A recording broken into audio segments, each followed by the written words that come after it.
So I had that little bit of an intro going there, so that you guys can kind of get into chat. Uh, let's see. I see we got one person who commented. So let's see. Let me. Uh, Miguel Lombard says hi. Hello, Miguel. Welcome to the stream. So yeah, it looks like it was a good idea to give the chat a minute to catch up. Current viewers. Oh, so I guess Miguel dropped. Okay. Yeah, that intro. Um, the intro was a little bit long, but it's the way I can get everything set up. So, all right, we should be good to go to get started. So today's kind of an open conversation, just to sort of talk about anything and everything in tech. Accessibility. The volume was kind of low. Okay, there we go. So yeah, that's kind of the goal. I'm kind of peeking. Let's see, is it peaking? Well, there you go. Okay, that's better. I'm looking at the audio levels. Okay, so the first thing I guess I'm gonna do is share this on social media. Yeah, I want to do these. I'm trying to basically make the channel survive off of live video because it's fun. Okay, let's talk tech and hang out. Okay, cool. All right. Yep, there you go. Goes on Twitter. Okay. Cool. That's done. So, I guess the first thing I'll go ahead and mention is, for those who may not know, WWDC is on Monday or Tuesday.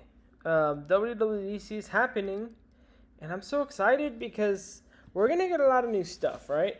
And there's some rumors of what we're gonna be getting in iOS 15 that I find very interesting. So we are gonna get interactive widgets. Interactive widgets are actually something that I'm kind of looking forward to. But apparently, we're also going to get lots of accessibility features. And what do you guys want to see in iOS 15? I think I did a live about that kind of a while ago. But there's certain things like interactive widgets would be cool. I have that Braille app, the Braille cheat sheet, the Bump and Braille Learn. And I would like to make interactive widgets for that. Just like on the Apple Watch, you can open up the app and it's a list of the numbers and letters, and you can kind of pick through and get your Braille cheat sheet on your watch, kind of have a Braille cheat sheet on your home screen. That'd be cool, right? To have interactive widgets for apps, and then, yeah, that'd be nice. What do you guys want to see in iOS 15? I know that there's a MacBook Pro coming out, the 15-inch. I'm definitely buying that. I'm actually streaming from the 13-inch MacBook Air, the M1, and it's nice, but, you know, it would be cool to see a bigger screen. I work on a 16-inch laptop. I work on the 16-inch MacBook Pro, and that size is awesome. So yeah, that's on the Apple side, but there's some other things that I would want to talk about as well. I wanted to mention this Apple stuff, just so that it's out there. And if you guys have any suggestions, anything you want to see in iOS 15, let's get that conversation rolling.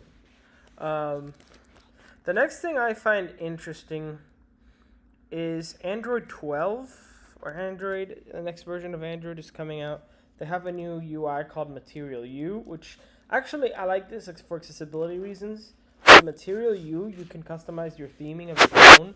So, for example, in my case, I prefer darker backgrounds on my phone. I like dark mode, and if I have a black background on Android, it'll essentially mean my phone will go into automatic dark mode, which is cool.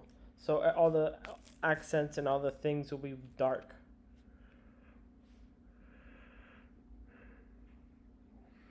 And let's kind of look. Let's see. Let's find out Android 12 accessibility features. I'm kind of curious if there's a list, some kind of documentation on this. Android 12's accessibility menu is getting a handy new shortcut. Let's see what that is. So, let's see what's going on here. Okay, so Android 12's preview before the beta. It comes with some rather significant design and tweaks. Relying on the operating system accessibility. Let's see, accessibility options are now changing. Google has removed the old two-finger swipe accessibility menu in favor of floating button. I don't like that. I don't know about you guys. So apparently, okay, if they're removing the two-finger swipe, then that means that you have this annoying icon on your screen all the time, which is why I don't like assistive touch on Apple, on the iOS, because it's kind of there and it's floating. Hello, don't mind being blind. I like your screen name, by the way. What a cool screen name. Don't mind being blind. That's cool. I like that. Hello. But yeah, apparently, looks like the accessibility features. So let me see if I can share my screen. Let me share my screen. Hold on. There we go. You can see my screen now. Okay, so basically the comparisons that they did here is on the left-hand side. Accessibility menu shortcut. And then I said, okay. Customize accessibility button. So it's an accessibility button that floats on the screen, and on the left hand it has the to switch between features. Swipe left or with two fingers. Okay, so yeah, we now get a floating button. So that's interesting. Hold on. The menu looks so much better now. Wait, what? Okay. Oh no, the menu looks the same. The button is a little.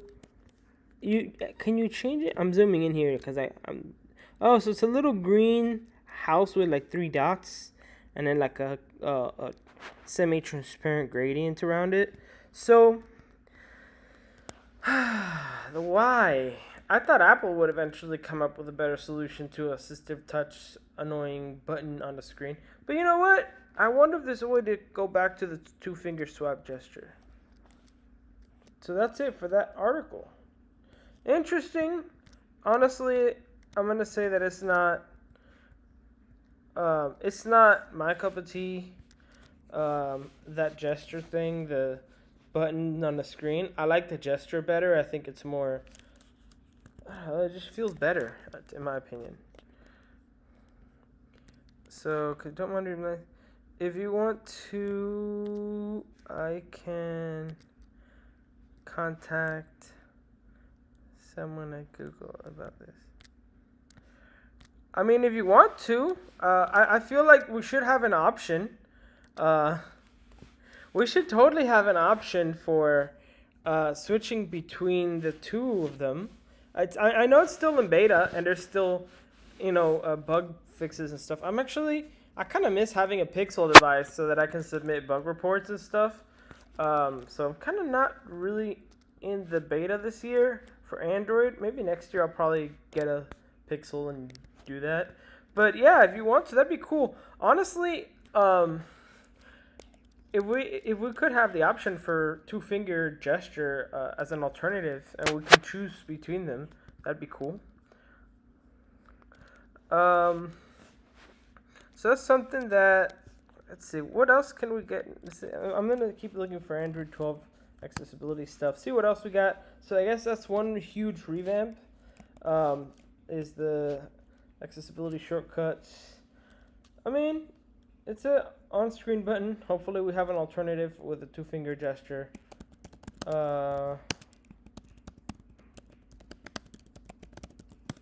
see, what else can we find? So basically, I'm just kind of like looking for stuff, for tech stuff to talk about. So if you guys have anything you want to bring up, feel free. So DP2 claims of accessibility menu. So, okay, accessibility menu. It looks like that's the big thing here.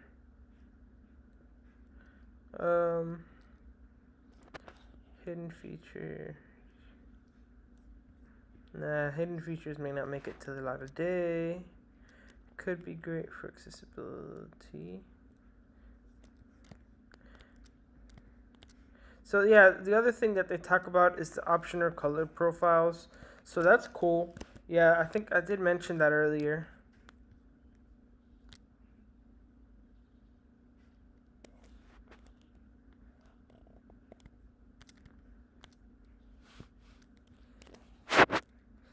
Is this on talkback or Zoom?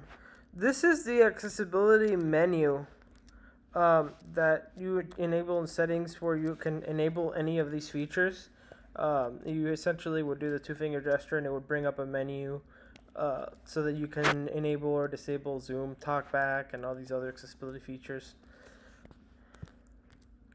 What accessibility feature has the two-finger swipe gesture? Okay, so yeah, you're an iPhone user. So I'm gonna compare this. So on iPhone, you know how you have assistive touch, and it's basically like a little floating button on your screen, and when you press that, you have options for different things. It's similar to that, except the iOS one, it takes you home, app switcher, and it's kind of more hardware alternative buttons. With this, it's more of accessibility, so you can enable or disable accessibility features on the fly. That's what that is. But yeah, if you're an iPhone user, the best, for the accessibility thing, I think those of us who have Android are the ones who are going to have to kind of submit a bug report for the Android beta, giving that suggestion. Let's see. So yeah, basically that's all we have for Android 12 is the new accessibility menu and the color palettes. The color palettes are cool. Let me see if I can pop this up. Material U Android 12. Let's see, I could bring up a picture for those who are visually impaired. And I'll kind of describe what Material U looks like. So Material U, I don't like the pictures that are on here. They're not really. I don't know. Okay, so I like the design. I just can't find a picture that describes it. Oh, there's one here. One thing that I just noticed. Android 12, if you have no notifications, it'll actually bring up a huge clock. That's nice, so that you don't have to, like, for example, on the iPhone, you have this small clock on the top of the screen. I mean, relatively, it's about 24-point font, but this thing is about 48 point, maybe 52, 56 on Android for your lock screen. That huge clock. Apple hopefully will bring that in iOS 15. Please copy Google on that one. I totally love that. Don't Mind Being Blind says, on the Pixel, I've seen to get to the accessibility menu. Yeah, with Pixel, there's the volume up and volume down thing, and most devices have this, but there is that other two-finger gesture thing. There's many ways to have the accessibility menu. Pixel does have that, and some other third-party devices do have that as well. But the two-finger gesture thing, that is one of the gestures. So, yeah, we might be able to switch between those gestures, hopefully. I want a good Pixel, I swear. What Pixel are you using?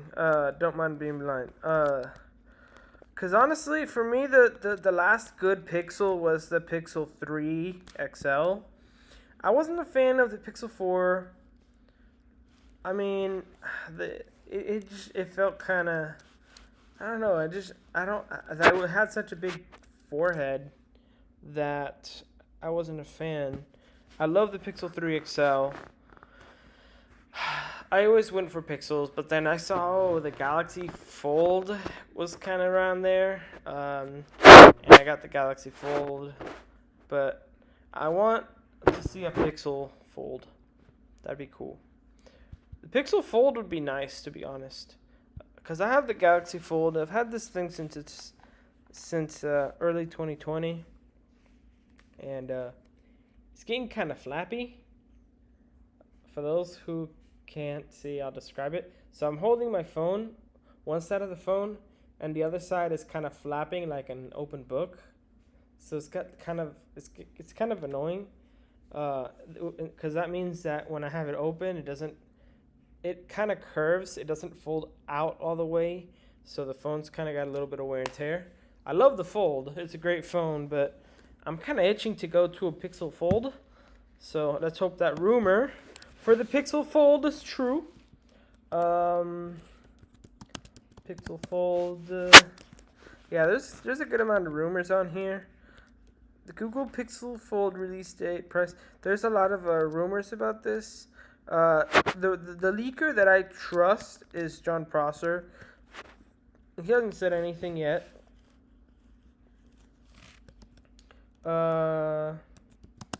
He did show images of the Pixel 6. I think it's called the Pixel 6 Pro. Google Pixels. Yeah, there you go. So he did leak some images, John Prosser. These are actual images of the device.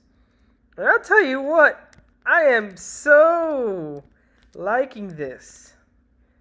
Let me see if there's a way to make this bigger. There you go. Let me come on the screen here. Let me adjust this. Okay. Here. Look at this.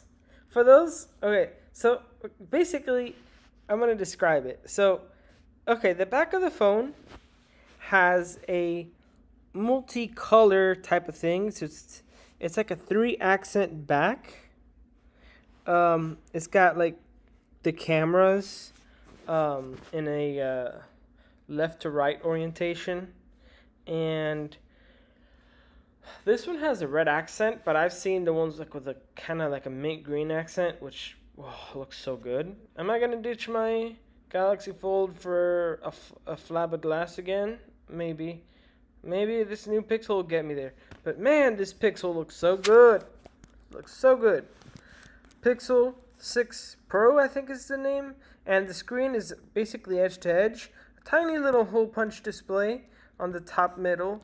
Oh man, and that Pixel logo, that red. So this is a red Pixel. So it's got like that. It's like a glass thing.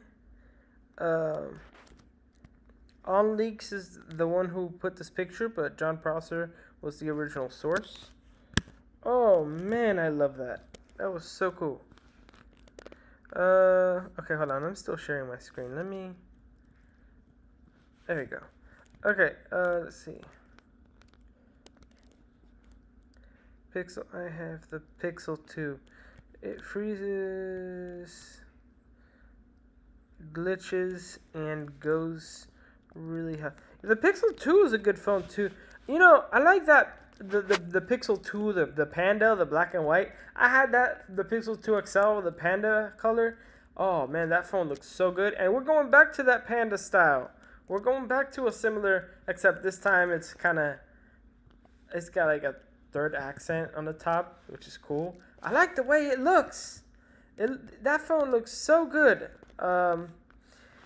Man, I want that Pixel to come out. I want the Pixel Fold to come out too, though.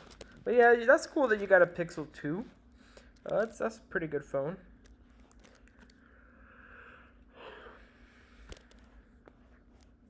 Honestly, I think Google noticed that the Pixel is a enthusiast phone.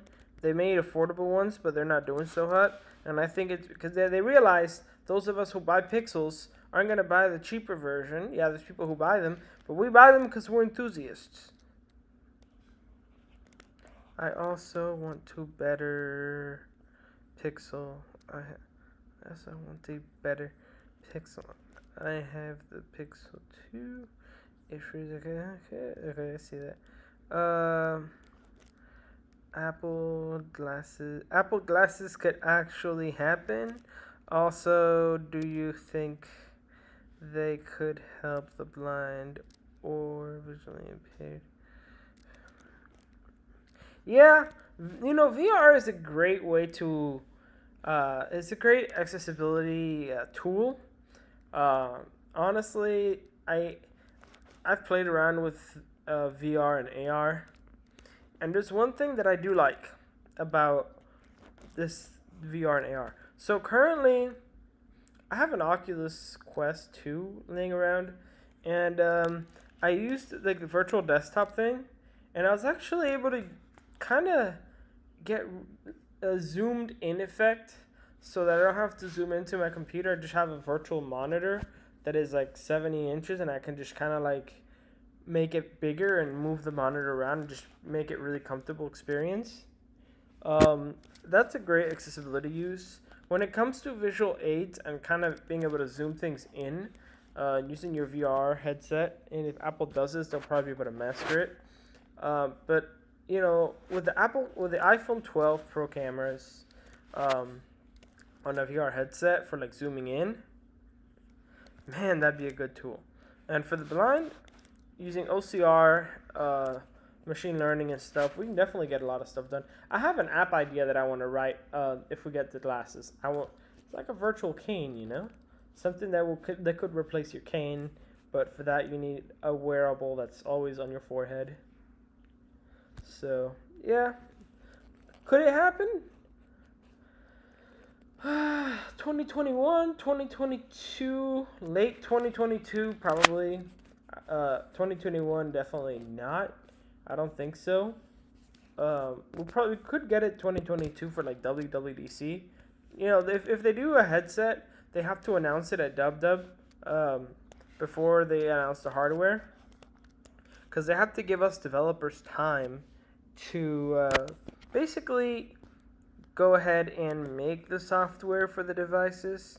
For example, the Apple M1 chips for the Mac, Apple Silicon, they said it last year, 2020. Oh, I got my years all mixed up. 2020, they said, we're getting Apple Silicon. We're going to start it to 2-year migration process. And then we got the MacBook Air and MacBook Pro 13-inch with M1 in October. So that was June, July, August, September, 4 months to give developers time to optimize their apps. They sent a developer kit Mac Mini, and that was how they did that. For VR headset, I imagine there'll be something similar. You're going to have your developer kit right after June of whatever, 2022, 2023, and then probably like September, October, iPhone season, they're going to release the hardware. That's probably what's going to happen. I meant the more of a seeing AI tech kind of way. Yeah, they could do that. That's where machine learning would come in handy. They have to. Apple would be the best to come up with a solution like that, though. Seeing AI uses a lot of machine learning and a lot of things to detect what's around you. And it does, there's some other apps that also allow you to use people to connect with people. But with Apple, they would totally leverage AI. And I would see that happening, but we'll see what Apple brings, I hope we get that next year at the earliest, because that'd be fun. AR and VR is kind of fun, especially knowing that developers that we can make stuff that are accessibility related. That'd be cool. Seeing AI on AR and VR, I'd imagine it'd probably be one of the first adopters of that.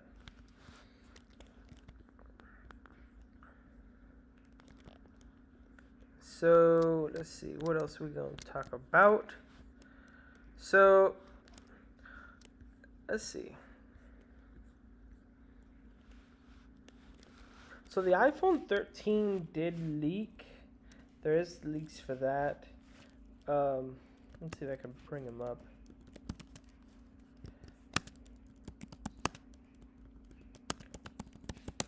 I'm searching it up here just so that we can talk about this.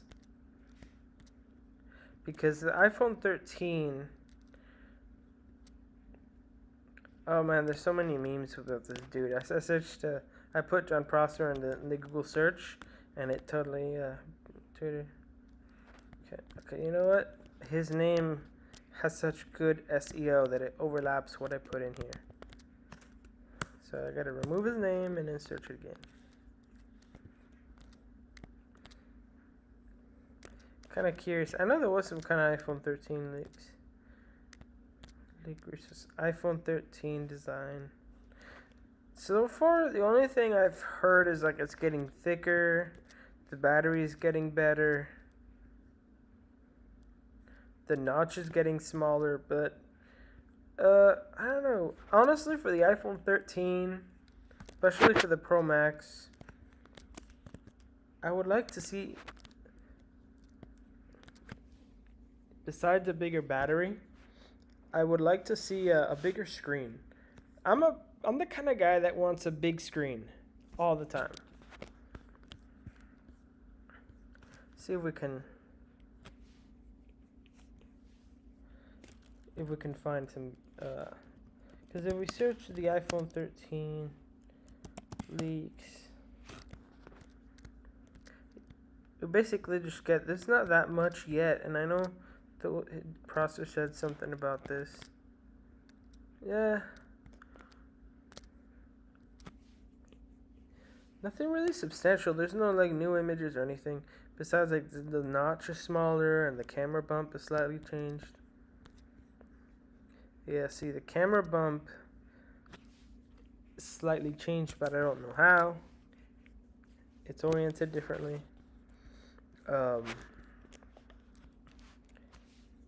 So, the other thing that I guess we could talk about,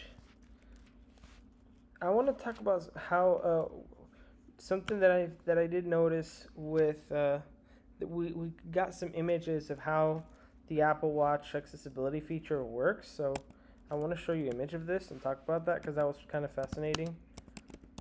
Apple Watch assistive touch. Yeah, I wanted to talk about this because this is kind of crazy. So I talked about it in another video, but I would like to go more in depth on this. And I think iOS 15, we're going to see some revolutionary changes. So basically, there's this. So basically, you can move your thumb to decline the clock. There's an image. The person has the thumb like extended out, and they can move their thumb. And the Apple Watch will basically read the motion of your hands, and it will basically tell you. It'll essentially make it so that you can use your Apple Watch with one hand. And this is crazy. If this is what we're getting now, imagine. Okay, with the Apple Watch you can do that, right, with one hand. Imagine how far they can take this. Something I would like to see for tvOS 15 and watchOS 8 is this, but with your Apple TV or your Mac. Imagine that you can only move your hand, and on your Mac or your iPhone or whatever device, you're controlling it by making hand gestures. So and not camera based. They're actually based on your movement of your veins and muscles in your hand, in your wrist. That's kind of crazy. So if you want to navigate, you basically just move your pointer finger, and there's a bone that basically moves up and down when you move your pointer finger. Imagine the Apple Watch being able to read that and understanding, okay, you're scrolling up, you're scrolling down, you're scrolling to the left or right. That's kind of cool, right? To be able to control your Apple TV with that. That's an accessibility feature I would like to see.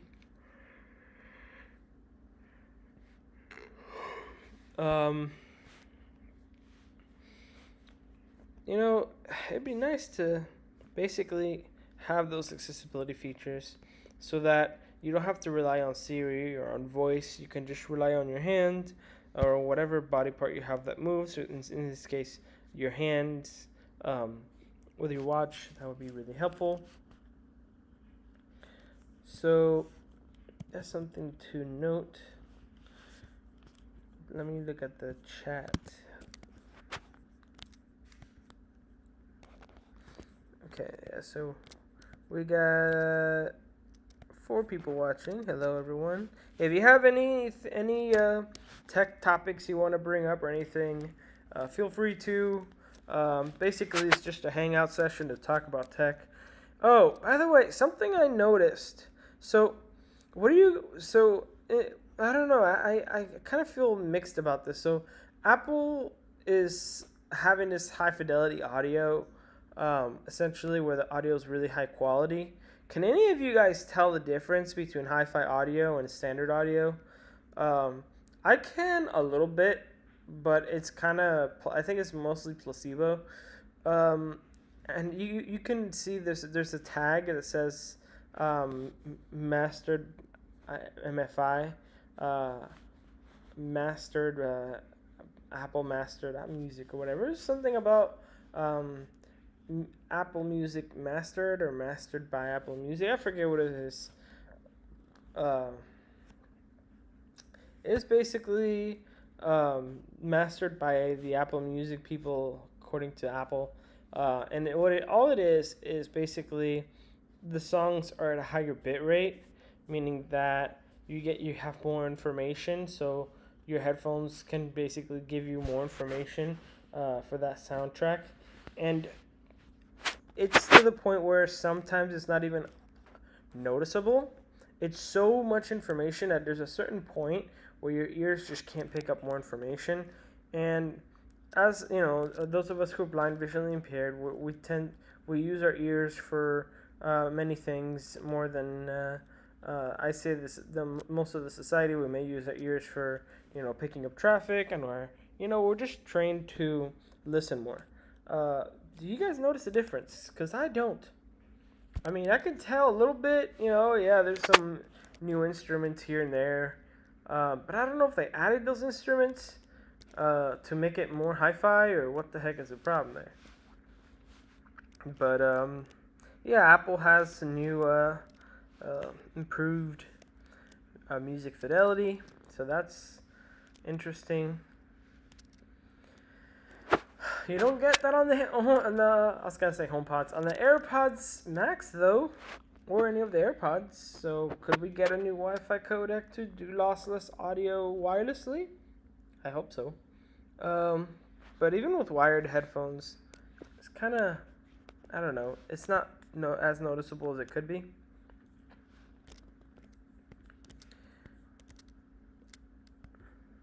So current viewers, it's kind of funny how the views just kind of fluctuate.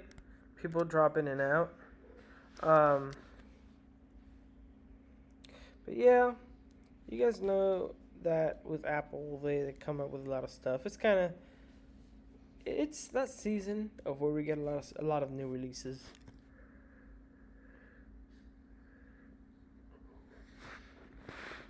So I have a habit when I talk a lot, I yawn. I don't know why. Just the thing that happens. So the other thing is the new iMacs. So this is something that I find kind of cool. Actually, let's start with the new iPads. This could be an accessibility feature that I kind of like, to be honest. So the camera on the iPad, it's called Center Stage. What it'll do is it'll basically follow you. It'll follow you, so if you move your head left or right, the camera, it's so wide, it's literally, I think it's 90 degrees wide or something. It's kind of crazy. What it'll do is basically it'll crop in. So if you move your head or whatever, you don't have to worry about being in frame relatively. I mean, of course, you have to have some kind of, the computer has to be some kind of frontal distance from you. But basically that'll make it so that if you're totally blind, you can assure that you're in the frame. I like that. And I honestly feel like that's a great accessibility feature. I would like to see that in the iPhones, iMacs, MacBooks. I would like to see that everywhere because that's a nice accessibility feature to have. Um, it's one of those things that why did they put it on the iPad and not the iMac that came out? I don't know. The new iMacs are cool. Not a fan of the light tint color in the front and that white bezel, but it's a good school computer, which is basically what it's for. It's for schools and for basically businesses. It's not powerful. It's not for prosumers. It can be a home computer, but it lacks power and it lacks functionality in the sense of you may not be able to do certain powerful things, and I don't know. It's a good basic computer, basic for offices, say front desks. It's aesthetically pleasing, but it doesn't do much. It's a Mac, not as powerful, but I mean, okay, it has the M1 chip. Yeah, it's powerful, but it doesn't have the same, I guess, power that you're gonna get with the upcoming M1X and all that stuff. It's basically a computer that it's smaller. It's your day-to-day office computer and school computer. That's what it's for. The M1 chip makes it kind of powerful. I use a MacBook Air that has the M1 chip, but that desktop is more school and office oriented. Accessibility wise, I feel like the iMac is kind of a nice solution, but the screen, if you're visually impaired, the screen may be kind of small. If you're totally blind, the Mac Mini, for desktops, I'm talking about, the Mac Mini is probably the perfect solution because you don't need a screen at all. You can just hook up a braille display, a keyboard, and that's it, and you're good to go. You don't need to have a screen, which makes it really nice. I don't know. It's a nice solution. So the next thing I guess we could talk about is the Victor Reader. So let me see how long is here. Okay, yeah, the Victor Reader Trek. So I took the Victor Reader Trek on a boat ride, and I was kind of curious if it's able to detect if it works in the ocean, right, in the middle of nowhere. Turns out it does, because it does use satellites. There's something really cool I wanted to mention. If you're totally blind and you go on boat rides and you're on the ocean, it'll actually tell you the distances and the direction of a specific landmark. The only problem is it does kind of not count going around land. It'll just act like you're going straight through. It is nice to understand where you're facing and where your homeland is. So say, the marina is whatever, northeast or north, and then you can understand, oh, okay, so I'm facing the marina, I'm facing I'm facing a destination, and it kind of works great to be able to know where you're standing in the middle of the ocean. So I did notice that. I did lose some signal when navigating too far in. So there's certain parts of it where the GPS will kind of disconnect and reconnect. But it was actually a fairly interesting, good experience. I'm kind of curious, is there such thing as marine GPSs for the blind? Let's find out.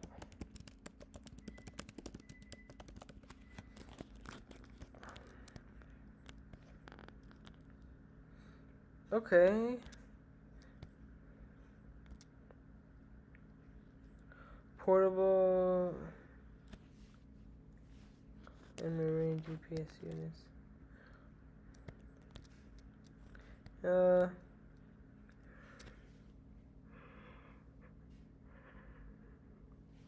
Can't find anything so far. Nope. Okay, interesting. Yeah, there's nothing. Oh well. You know, the Victor Reader does a nice job. Yeah, the Victor Reader does a really good job. So we've been streaming for a while. I'm kind of curious what else we can talk about. So let's see. We've been on for 43 minutes. I don't know. I want to talk about some more stuff. You know, be doing some more videos.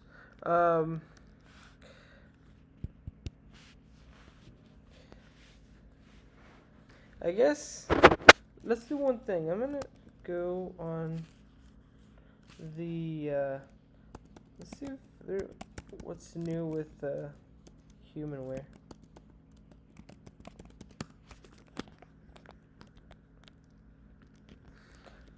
Oh, by the way, the NFB convention is happening this year. It's gonna be remote. It was supposed to be in New Orleans, but it's not gonna be. Honestly, I'm kind of happy that it's virtual because New Orleans, I don't know. It'd be cool to do it like somewhere big, like Los Angeles, you know, San Francisco. So the Reveal 16 full digital magnifier. Okay, so this is interesting. So yeah, I'm looking through Humanware's product list. Victor Reader. Talking. You know what? Humanware needs a new Victor Reader, to be honest. I don't know about you guys, but what about a Victor Reader that has an app store, that runs Android, that has the same Daisy reader and EPUB and all these formats that the Victor Reader supports on an Android kind of device? No screen, just the same keypad, same aesthetics, which is why we all love the Victor Reader.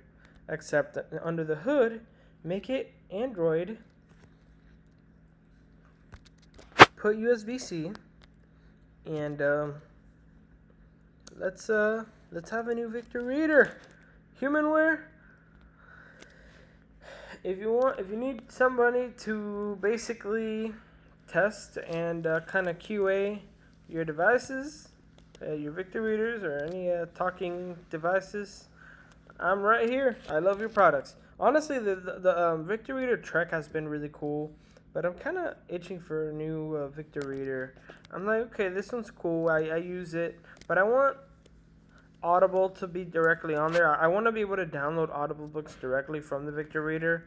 Honestly, that's why I don't use the Victor Reader as much as I want to, because Audible, like to do Audible, you have to connect it to the computer and like use the Humanware client software. But I would like to somehow be able to download Audible books directly from the Victor Reader and just listen from there. Because the thing with the Victor Reader is that I can basically forget about my phone. No notification interruption, no phone call interruptions. It's just my Victor Reader playing the book. No, I like that, you know. The problem is that there's limitations with the Victor Reader. I would like to see an update to it. And I'm actually considering buying a Victor Reader and to doing a mod video on the channel. Let me know if you guys are interested. Basically showing you how to change the shell and like paint it and like make it look the way you want to make it look, and then like putting the battery back on and showing you that you can have a custom Victor Reader. I kind of want to make that video at some point. I sold my original Victor Reader. I would have done that video a long time ago if I had that one, but you know, funny story. My first, not my first, but I've had the Victor Reader since 2005, but the Victor Reader, the OG Victor Reader, the one with Wi-Fi, without, just a normal Victor Reader with Wi-Fi, the stream, right, with Wi-Fi. I actually got that for free from Humanware in 2014, 2015 at a raffle in the convention. The only time I've ever won anything was from Humanware. Man, that was so cool. I was like, really? What? Did I just win this? Oh, I don't know. And at that time, I wasn't on YouTube. I didn't have a following like I do now. So it was kind of like, okay, cool. Yeah, I got it for free. Nowadays, if that would have happened with like Blind Power, I would have been like, "Thanks, Humanware, for making this video possible. Here's the unboxing of the Victor Reader, whatever." I would just so hyped it up.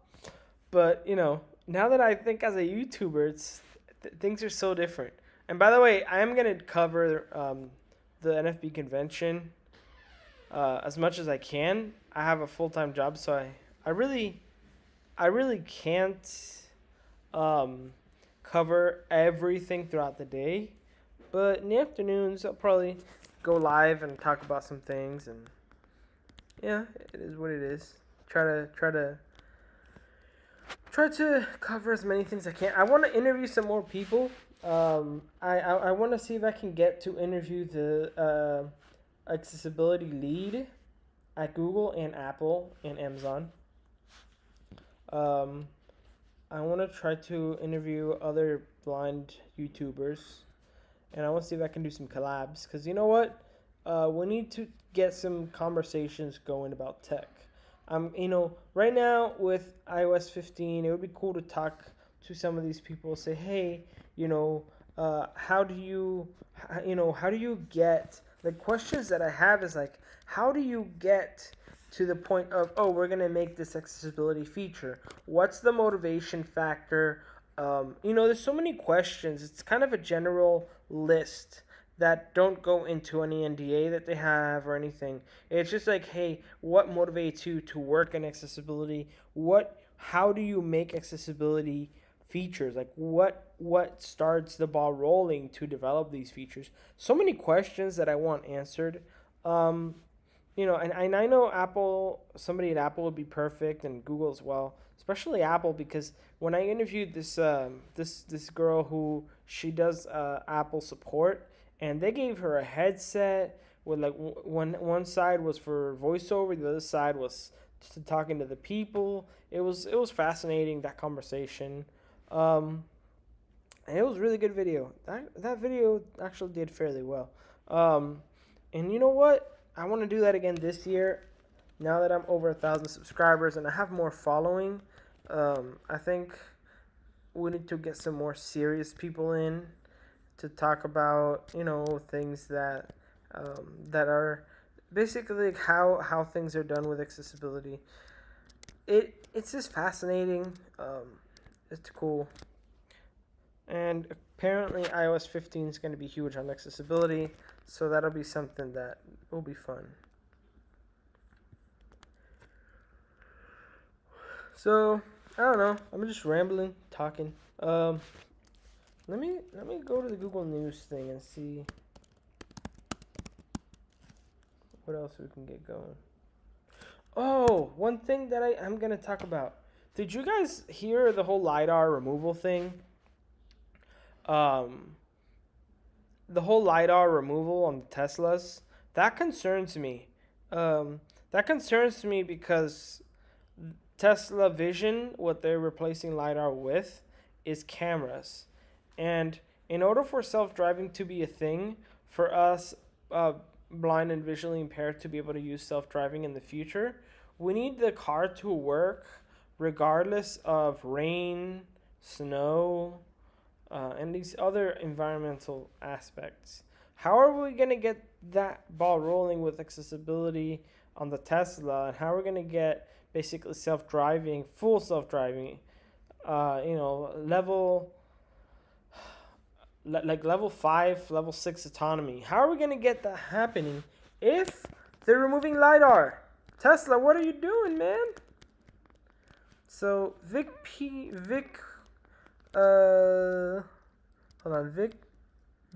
Parker says, Hey, how are you? I already heard that with Tesla.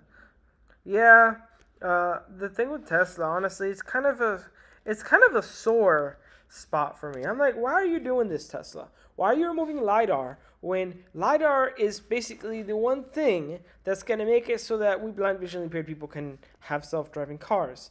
And now, I mean, to make the cars cheaper. So what? We're gonna have a car. All this training data with lidar is. We need more lidar data to be recorded so that we'll be able to drive in 10, 15 years. Come on, Tesla.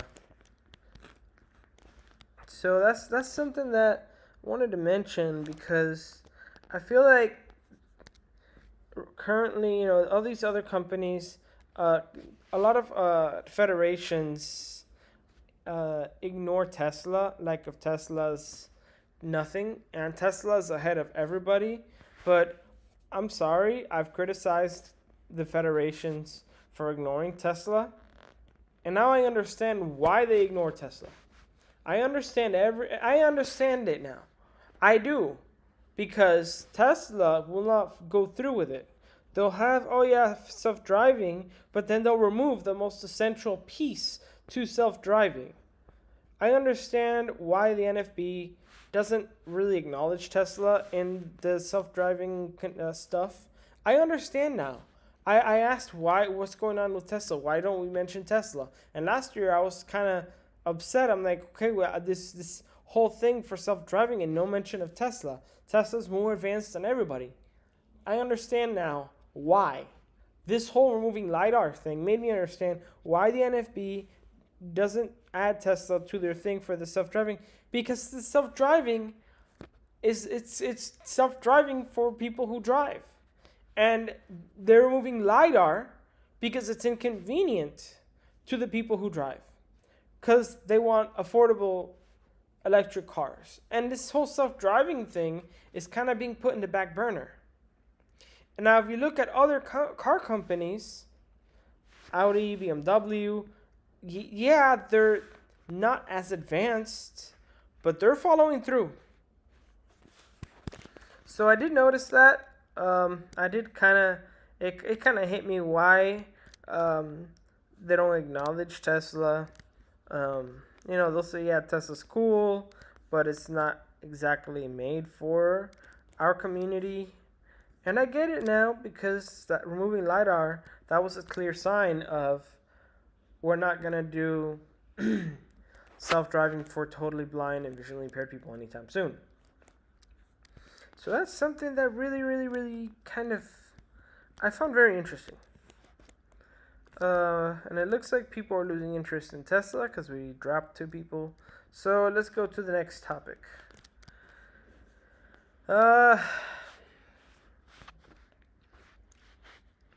So the next topic, I guess I'll talk about that there's a new Windows 11 update coming sometime soon. Somebody said that they were using it and they liked the improvements. So I guess Windows 10 isn't that version forever that we thought it was going to be.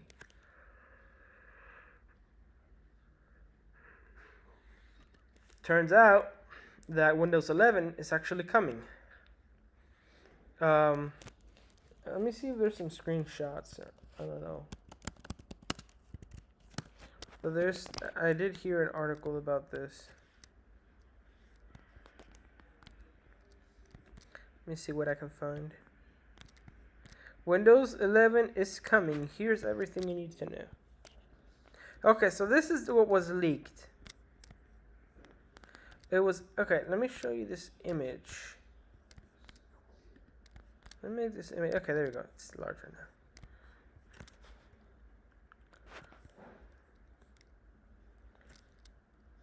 now. Okay.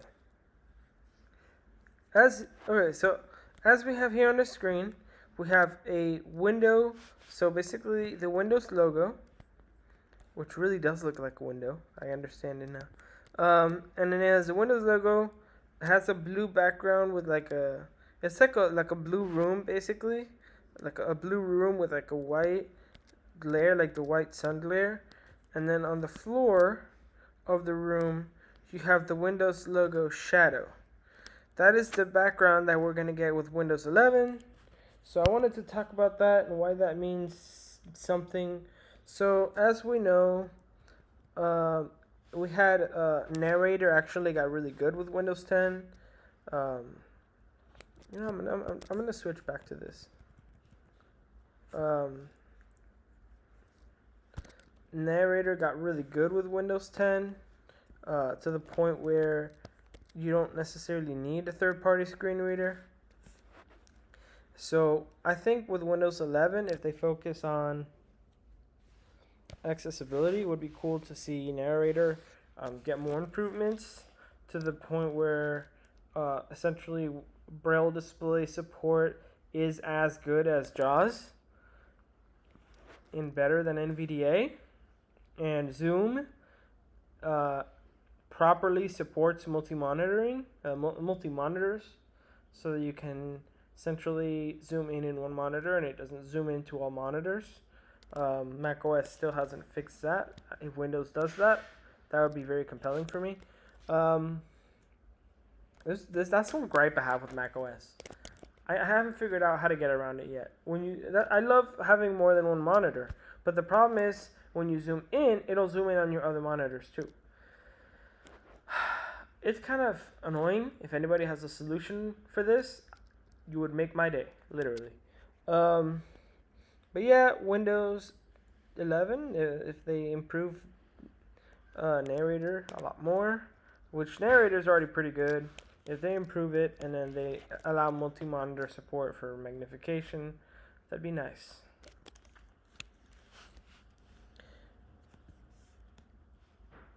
Alright. Let's see, how long have we been going for? So we've been going for an hour. I think I'm gonna end it here. Hold on, we got one more chat. Well, I thought after Windows 10,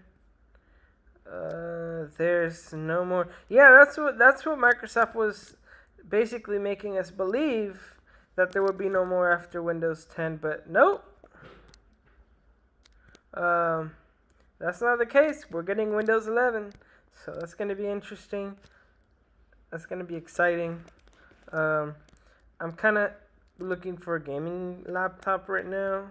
I'm looking for a good Windows laptop that has like RTX 2080 or 2070 Super, like a really, really powerful GPU, an i9 or i9 Intel or R9 for Ryzen. Basically, at least 64 gigs of RAM. I'm looking for a really, really, really nice, powerful machine because I want to get into game development. I want to start making video games. And my computer can't do it yet. I have a Mac, but it's easier to get a more powerful PC than a Mac right now.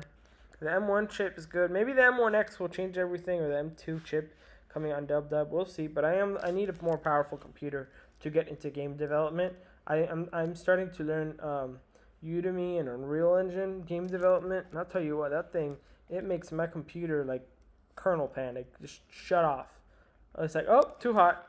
Can't run anymore. Yeah, it is what it is.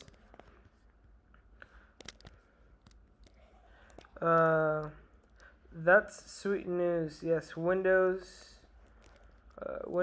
is for gaming, the best OS you can game on. Yeah, agreed. Mac, not that good. Yeah, Mac for gaming isn't as good. It's gotten better. It's gotten a lot better, but it's still not there yet. Alright, I hope you guys enjoyed this live stream just as I enjoyed doing it. The channel is purely live streaming now. You'll rarely get an edited video. There is one edited video that I am planning for the end of the year probably. It's the day in the life of a visually impaired software engineer. But I don't know when that's coming yet. You know how it is. I don't have time to edit. But yeah. I'll see you guys in the next live stream. Have a great weekend.